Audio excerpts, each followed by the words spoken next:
Parkinson ഡിസീസിനെ കുറിച്ചും നമുക്കൊന്ന് അറിഞ്ഞിരിക്കേണ്ട ഒരു അത്യാവശ്യമായിട്ടുള്ള കാര്യമാണ്. പാർക്കിൻസൺ ഡിസീസ് വളരെ കോമൺ ആയിട്ടൊന്ന് നമ്മുടെ പലയിടത്തും കാണാൻ പറ്റുന്ന ഒരു കാര്യമാണ്. അപ്പോൾ പാർക്കിൻസൺ ഡിസീസ് എന്ന് പറഞ്ഞാൽ എന്താണ്? അതായത് ഇതൊരു ക്രോണിക് ഡീജനറേറ്റീവ് ഓട്ടോ ഇമ്മ്യൂൺ ഡിസീസാണ്. അതായത് ഓട്ടോ ഇമ്മ്യൂൺ ഡിസീസ് എന്ന് പറഞ്ഞു കഴിഞ്ഞാൽ ബോഡിയിൽ എന്തെങ്കിലും കാരണം കൊണ്ട് ബോഡിയുടെ സെല്ല് തന്നെ അതിൻ്റെ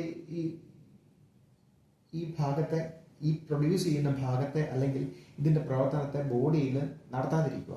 അതായത് ബോഡി തന്നെ അതിനെതിരെ പ്രവർത്തിക്കുക. നമ്മുടെ ബോഡി അതിനെതിരായിട്ട് ഒരു ആന്റിബോഡിനെ ഉൽപ്പാദിപ്പിച്ച് ആ സംഭവത്തെ നശിപ്പിക്കുന്ന പരിപാടിയാണ് ഈ ഓട്ടോ ഇമ്മ്യൂൺ ഡിസീസ് എന്ന് പറയുന്നത്. അതായത് ക്രോണിക് ഡീജനറേറ്റീവ്, അതായത് പതിയെ പതിയെ ആരംഭിച്ച് അവസാനം എക്സ്ട്രീം ഫോമിലേക്ക് വരുന്ന ഒരു ഡീജനറേറ്റീവ് ഡിസീസാണ്. ഒരു ഭാഗത്തെ നശിപ്പിച്ച് കളയുന്ന ഒരു ഡിസീസാണ് ഈ പാർക്കിൻസൺ ഡിസീസ്. അത് എവിടെയാണത് ബാധിക്കുന്നത്? അതൊരു ന്യൂറോ മസ്കുലർ ഡിസീസാണ്. അതായത് മസിൽസിലേക്കൊക്കെ ന്യൂറോൺസ് ഉണ്ട്, അതായത് മസിൽസിലേക്കൊക്കെ നെർവ് സപ്ലൈ ഉണ്ട്. അപ്പം ഈ നെർവ് സപ്ലൈ കൺട്രോൾ ചെയ്യുന്ന ആ റൂട്ടിൽ പ്രവർത്തിക്കുന്ന സംഭവങ്ങൾക്ക് പറയുന്ന പേരാണ് ന്യൂറോ ട്രാൻസ്മിറ്റർ. അതായത് ന്യൂറോ ട്രാൻസ്മിറ്ററുകളാണ് നമ്മുടെ ബോഡിയിലെ നെർവ്സുകളുടെ എല്ലാം പ്രവർത്തനത്തെ നടത്തുന്നത്. അതുപോലെ മസിൽസിലേക്ക് പോയേക്കുന്ന ന്യൂറോ ട്രാൻസ്മിറ്ററുകളുണ്ട്. അപ്പൊ ആ ന്യൂറോ ട്രാൻസ്മിറ്ററുകളിൽ പ്രധാനപ്പെട്ട ഒന്നാണ് ഡോപ്പാമിനും അസറ്റൈൽ കോളൈൻ എന്ന് പറയുന്ന ന്യൂറോ ട്രാൻസ്മിറ്ററുകൾ. ഇത് രണ്ടും പ്രധാനപ്പെട്ടതാണ്. അതായത് ഇത് ഉൽപ്പാദിപ്പിക്കുന്നത് ബ്രെയിനിലെ ബേസൽ ഗാംഗ്ലിയയിലെ സബ്സ്റ്റൻഷ്യൽ നൈഗ്ര എന്ന് പറയുന്ന ഭാഗവും ബേസൽ ഗാംഗ്ലിയയിൽ നിന്നും ഉണ്ടാക്കുന്ന രണ്ട് ന്യൂറോ ട്രാൻസ്മിറ്റർ, ഹോർമോണുകളല്ല ന്യൂറോ ട്രാൻസ്മിറ്ററുകളാണ് ഈ ഡോപ്പാമിനും അസറ്റൈൽ കോളൈൻ എന്ന് പറയുന്നത്. ഇത് ബ്ലഡുമായിട്ട് ഇതിനെ റിലേറ്റ് ചെയ്യരുത്, കാരണം ബ്ലഡിൽ നടത്തുന്ന പരിപാടിയല്ല ഇവിടെ നടക്കുന്നത്. ഈ ഡോപ്പാമിൻ ബ്ലഡിൽ പ്രവർത്തിക്കുമ്പം അത് ഒരു ഹോർമോൺ ആയിട്ടാണ് പ്രവർത്തിക്കുന്നത്. പക്ഷെ ഇവിടെ പ്രവർത്തിക്കുന്നത് ഒരു ന്യൂറോ ട്രാൻസ്മിറ്റർ ആയിട്ടാണ് പ്രവർത്തിക്കുന്നത്. ഇത് രണ്ടും രണ്ടാണ്. ഇത് നെർവിനെ സംബന്ധിക്കുന്നതാണ്. പക്ഷെ പുറത്തുള്ള ഡോപ്പാമിന്റെ എഫക്റ്റ് ഇതിനെ ഇൻഫ്ലുവൻസ് ചെയ്യും എന്നുള്ളതല്ലാതെ ഇതിലേക്ക് ഇവര് കടന്നു കയറി രണ്ടും പ്രവർത്തിക്കാറില്ല.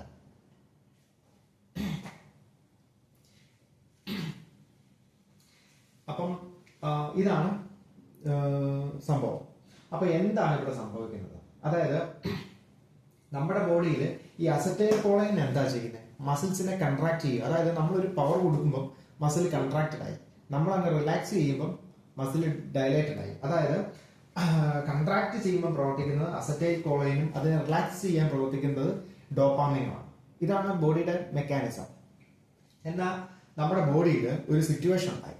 അതായത് ഡീജനറേറ്റീവ് എഫക്റ്റ് കൊണ്ട് അല്ലെങ്കിൽ auto immune disease, chronic auto immune ഡിസീസിന്റെ ഭാഗമായിട്ട് നമ്മുടെ ബോഡിയിലെ ഡോപ്പാമിന്റെ പ്രവർത്തനത്തെ ബോഡി തന്നെ ആക്രമിച്ച് ഒതുക്കുക.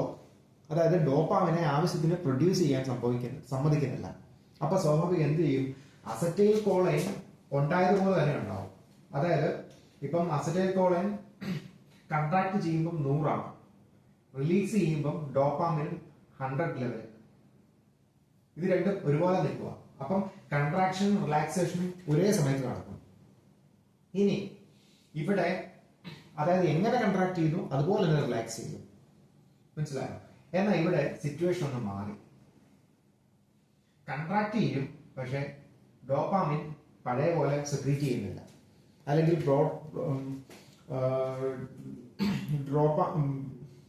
ഡോപ്പാമിൻ ബോഡിയിൽ ന്യൂറോ ട്രാൻസ്മിറ്റർ ആയിരിക്കുന്ന ഡോപ്പാമിൻ പഴയ അളവിലില്ല. അതായത് ഒരു 60% ഉള്ളൂ. അപ്പൊ എന്ത് പറ്റും? 100% ഉണ്ടാകുന്നിടത്ത് 60 കൺട്രാക്ട് ചെയ്യും, പക്ഷെ റിലാക്സ് ആകത്തില്ല. മനസ്സിലായി? ഇതാണ് ഇതിന്റെ പ്രശ്നങ്ങൾക്ക് മുഴുവൻ കാരണം. ഡോപ്പാമിന്റെ കൺട്രാക്ട് ചെയ്യും, പക്ഷെ റിലാക്സ് ആകത്തില്ല, പതിയെ പതിയെ ആകത്തുള്ളൂ. അപ്പൊ ബോഡി എന്താവും? നമ്മൾ കാലെടുത്ത് വെക്കുമ്പോൾ കൺട്രാക്റ്റഡ് ആയി, അടുത്തത് കാല് വെക്കുമ്പോൾ ഇത് റിലാക്സ് ആകട്ട, കൺട്രാക്റ്റഡ് ആയി നമ്മൾ കാല് വെക്കുന്നില്ല, പക്ഷെ ആ റിലാക്സേഷൻ നടക്കുന്നില്ല. അപ്പം നമുക്ക് എല്ലാത്തിലും ബാലൻസ് തെറ്റും. മനസ്സിലായോ? ഇതാണ് ഇതിന്റെ മൂല കാരണം. അപ്പം എന്താ നമ്മൾ ചെയ്യുന്നത്? നമുക്ക് ചെയ്യാനുള്ള ഒരൊറ്റ ഓപ്ഷൻ എന്ന് പറയുന്നത് ഈ ന്യൂറോ ട്രാൻസ്മിറ്ററുകളെ ഈ ഡോപ്പാമിനെ റീപ്ലേസ് ചെയ്യാൻ നോക്കുക എന്നുള്ളതുണ്ട്. അതിനാണ് അതിന്റെ മെഡിക്കേഷനിലേക്ക്. പക്ഷെ ഇത് കാണിക്കുന്ന സൈൻസ് ആൻഡ് സിംറ്റംസ് ഉണ്ട്. ഇത് ഈ എല്ലാ സൈൻസ് ആൻഡ് സിംറ്റംസിന്റെ കാരണം മസിൽസിലേക്കുള്ള അസറ്റൈൽ കോളൈൻ നല്ല ഫാസ്റ്റ് ആയിട്ട് വരികയും ചെയ്യും. പക്ഷെ റിലാക്സ് ആകേണ്ട ഡോപ്പാമിൻ വളരെ ചെറിയ തോതിലായതുകൊണ്ട് കൺട്രാക്റ്റഡ് ആയിട്ട് തന്നെ നിൽക്കുക. മനസ്സിലായി? കൺട്രാക്റ്റഡ് ആയിരുന്നു അതങ്ങനെ പറിച്ച് നിൽക്കും. കൺട്രാക്റ്റഡ് ആയിട്ട് ഇങ്ങനെ നിൽക്കുക. ആൾക്ക് പെട്ടെന്ന് പിടിച്ചിട്ട് കൺട്രാക്റ്റഡ് ആയി, പക്ഷെ റിലാക്സ് ആകാനായിട്ട് പറ്റുന്നില്ല. അപ്പം സമയം എടുക്കുന്നതുകൊണ്ട് പതിയെ ഇങ്ങനെ പറിച്ച് പോകും. അതാണ് സംഭവം.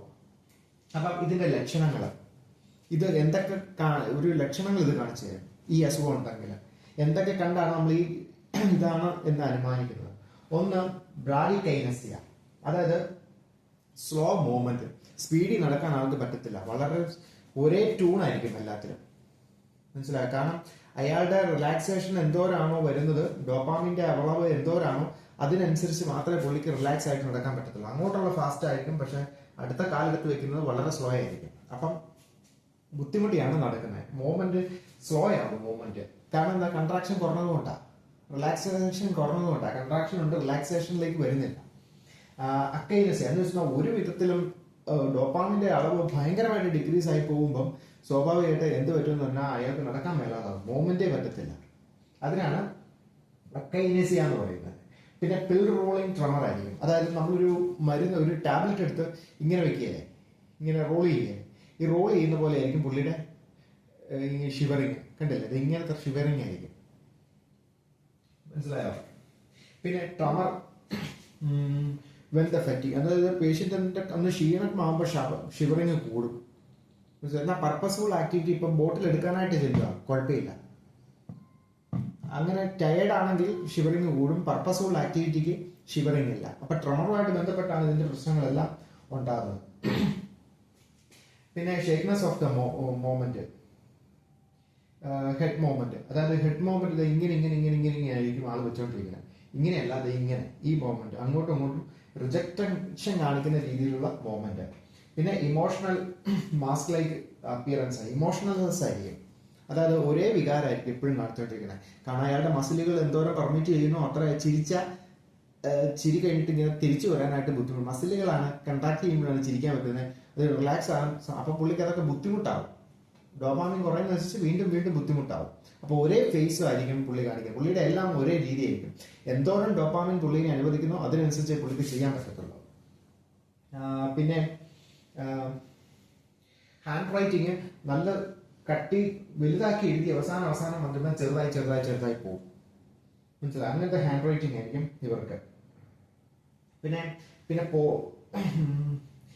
Stiffness and rigidity of the muscle എപ്പോഴും സ്റ്റിഫാണ്, റിജിഡും ആയിരിക്കും. അപ്പൊ ഒരുപാട് ബുദ്ധിമുട്ടിയാണ് പുള്ളി നടക്കുന്നത്. സ്റ്റിഫായിട്ട് നിൽക്കുന്നതിന് പറഞ്ഞാൽ കൺട്രാക്ഷനേ ഉള്ളൂ കൂടുതൽ. കൺട്രാക്ഷൻ കഴിഞ്ഞാൽ റിലാക്സേഷൻ ആകാനായിട്ട് സമയം കൂടുതൽ എടുക്കുക. അപ്പൊ സ്റ്റിഫായിട്ട് തന്നെ മസിലുകളെല്ലാം ഇരിക്കും. പിന്നെ ലോ പിച്ച്ഡ് സോഫ്റ്റ് വോയിസ് ആയിരിക്കും. ഒരേ വളരെ ചെറിയ സൗണ്ട് ആയിരിക്കും, എന്നാൽ ആ സൗണ്ട് ഒരുപോലെ തന്നെ ആയിരിക്കും. മനസ്സിലായി? എന്തോരം പെർമിഷൻ പുള്ളിക്കിട്ട് ഈ മസിലുകൾക്കുണ്ടോ, ആ ഡോപ്പാമിൻ എന്തോരം റിലാക്സേഷൻ കൊടുക്കുന്നുണ്ടോ അതിനനുസരിച്ച് മാത്രം ഒരേ ട്യൂണിൽ പുള്ളി സംസാരിച്ചുകൊണ്ടിരിക്കും. കൂട്ടും ഉറക്കും ഒന്നും ചെയ്യത്തില്ല, സോഫ്റ്റ് വോയിസ് ആയിരിക്കും. പിന്നെ ഡ്രൂയിങ് ഓഫ് ദ സലൈവ, അതായത് പുള്ളി ഒരു കുഞ്ഞായിരിക്കും നടക്കുന്നത്. ഇങ്ങനെ ഒരു കുഞ്ഞുള്ളത് ഇങ്ങനെ പുറത്തേക്ക് സലൈവ വന്നുകൊണ്ടിരിക്കും. തിരിച്ചെടുക്കാനുള്ള ശേഷിയൊന്നും, കൺട്രാക്ട് ചെയ്ത് റിലാക്സ് ചെയ്യാനുള്ള ശേഷിയൊന്നും ഈ മസിലുകൾക്കൊന്നും ഇല്ല. മൊത്തത്തിൽ മസിലുകൾക്ക് തട്ടിപ്പോയി. മനസ്സിലാവും? മെയിൻ ആയിട്ട് അത് വരുന്നതും മസ്കുലാർ മസിലുകൾക്കായിരിക്കും എന്ന് മാത്രമേ ഉള്ളൂ. പിന്നെ പോസ്ചറൽ വ്യത്യാസങ്ങൾ. പിന്നെ സ്റ്റൂപ്ഡ് പോസ്ചർ ആയിരിക്കും, അതായത് ഇങ്ങനെ ഉന്തി നടക്കും. മനസ്സിലായോ? പിന്നെ പ്രൊപ്പൾസീവ് ഗേറ്റ് ആയിരിക്കും, ചാടി നടക്കുന്ന പോലെ. എടുത്തെടുത്ത് പുള്ളി ബുദ്ധിമുട്ടി റിലാക്സേഷൻ ആകാൻ പറ്റാത്തതുകൊണ്ട് എടുത്തെടുത്ത് ചാടി ആയിരിക്കും പുള്ളി നടന്ന് പോകാനായിട്ട് ശ്രമിച്ചുകൊണ്ടിരിക്കുന്നത്. സഫ്ലിംഗ് ഗേറ്റ് ആയിരിക്കും, അതായത് സ്ലോ ആയിരിക്കും. പിന്നെ loss of balance, loss of coordination. ഒരു കോർഡിനേഷൻ കാണത്തില്ല, അതുകൊണ്ട് ലോസ് ഓഫ് ബാലൻസ് ഉണ്ടാവും. എപ്പോൾ വേണേലും പുള്ളി വീണ് പോകാനുള്ള സാധ്യതയുണ്ട്. ബോഡിക്ക് കൈ പിടിക്കുന്നിടത്ത് കൈ വരത്തില്ല, കാല് പിടിക്കുന്നിടത്ത് കാല് വരത്തില്ല. അങ്ങനെ ഒരു കോർഡിനേറ്റഡ് ആയാലും കൈയും കാലും ഒരേ രീതിയിൽ പുള്ളിയുടെ പോകത്തില്ല. മനസ്സിലായോ? ഇത്രയൊക്കെയാണ് ഇതിന്റെ ഒരു ലക്ഷണങ്ങൾ. ഇനി ഇതിന് കൊടുക്കുന്ന മെഡിസിൻസ് ആണ് അടുത്ത പ്രത്യേകത. അതായത് ലിവോഡോപ്പ പ്ലസ് കാർബിഡോപ്പയാണ് നമ്മൾ കൊടുക്കുന്ന പ്രൈമറി ട്രീറ്റ്മെന്റ്. ഇതെന്താണ്? റീപ്ലേസ് ചെയ്യുക. അത് നഷ്ടപ്പെട്ടു പോയ ഡോപ്പാമിനെ റീപ്ലേസ് ചെയ്യാനായിട്ട് നമ്മൾ കൊടുക്കുന്ന സംഭവമാണ് ലിവോഡോപ്പ അല്ലെങ്കിൽ പ്ലസ് കാർബിഡോപ്പ. ഈ ലിവോഡോപ്പായ്ക്കും കാർബിഡോപ്പായും കൊടുക്കാൻ രണ്ടും കൂടി ഒരുമിച്ച് കൊടുക്കുന്നതിന്റെ കാരണം എന്ന് പറഞ്ഞാൽ ഇച്ചിരി കാർഡിയാക് എഫക്റ്റ് ഉണ്ടാകാനുള്ള സാധ്യതയുണ്ട്. കാരണം ഡോപ്പാമിൻ ഉണ്ടല്ലോ. അപ്പൊ ആ കാർഡിയാക് എഫക്റ്റിനെയൊക്കെ മറികടക്കാൻ വേണ്ടിയിട്ടാണ് ലിവോഡോപ്പ പ്ലസ് കാർബിഡോപ്പ എന്ന് പറയുന്ന ഡോപ്പാമിൻ സപ്ലിമെന്റ് കൊടുക്കുന്നത്. മനസ്സിലായോ? അപ്പം അത് ഹാർട്ടിനെ അധികം ബാധിക്കുന്നതല്ല. ഇത് രണ്ടും കൂടി കൊടുക്കുന്നുണ്ട്. അപ്പം പറഞ്ഞല്ലോ, അത് ന്യൂറോ ട്രാൻസ്മിറ്റർ ആണ്. അവരും ഇവരും തമ്മിൽ ചെറിയൊരു മാച്ചിങ് ഒക്കെ ഉണ്ടെങ്കിലും പൂർണ്ണമായിട്ടും റിലേഷനിലല്ല. ചെറിയൊരു എഫക്റ്റ് ഉണ്ടാവും എന്നുള്ളത് മാത്രമേ ഉള്ളൂ. പിന്നെ ഡോപ്പാമിൻ ആഗണിസ്റ്റ് എന്ന് പറയുന്ന സംഭവമുണ്ട്. അതായത് അതെന്താന്ന് വെച്ച് കഴിഞ്ഞാൽ ഈ ഡോപ്പാമിന്റെ പ്രൊഡക്ഷനെ സഹായിക്കുകയാണ് ചെയ്യുന്നത്. അതായത് നമ്മൾ പഠിച്ച സബ്സ്റ്റൻഷ്യൽ നയാഗ്ര അല്ലെങ്കിൽ ബേസൽ ഗാംഗ്ലിയ എന്ന് പറയുന്ന ഭാഗത്ത് നിന്നാണ് ഡോപ്പാമിൻ ഉണ്ടാകുന്നത്. അപ്പൊ ആ ഉണ്ടാകുന്നതിന്റെ പ്രൊഡക്ഷനെ കൂട്ടാനുള്ള പണി ചെയ്യുന്ന മെഡിസിനുകളാണ് ഡോപ്പ ആഗോണിസ്റ്റ് എന്ന് പറയുന്ന മെഡിസിനുകൾ. അതിൽ പ്രാമിപിക്സോളി,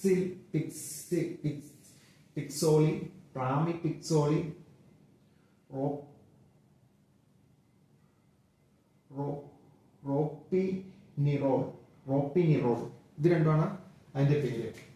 പ്രാമിപിക്സോളി, റോപ്പിനിറോൾ, ഇത് രണ്ടുമാണ് ആ മെഡിസിൻ. അതായത് പ്രൊഡക്ഷൻ കൂട്ടാനുള്ളത്. പിന്നെ MOB ഇൻഹിബിറ്റർ,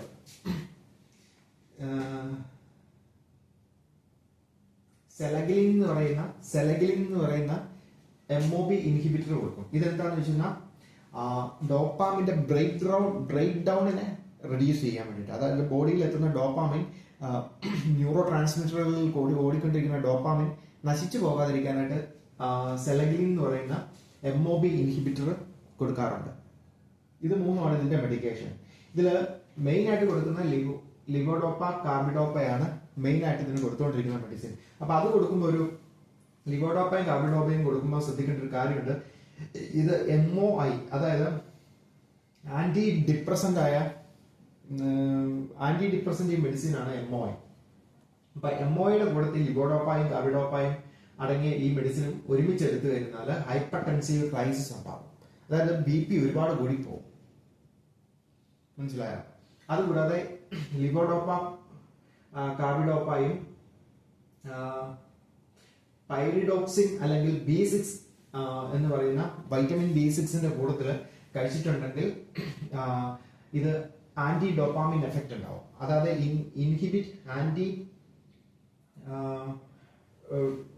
ഡോപ്പാമിൻ എഫക്റ്റ് ഉണ്ടാക്കും. അതായത് ഡോപ്പാമിന്റെ എഫക്റ്റിന് എതിരായിട്ട് പ്രവർത്തിക്കും. അതായത് ഡോപ്പാമിന്റെ എഫക്റ്റ് ബോഡിക്ക് കിട്ടത്തില്ല. മനസ്സിലായോ? ഇതൊക്കെയാണ് ഇതിനെക്കുറിച്ച് അറിയാനുള്ള മെയിൻ കാര്യങ്ങൾ. Okay, thank you.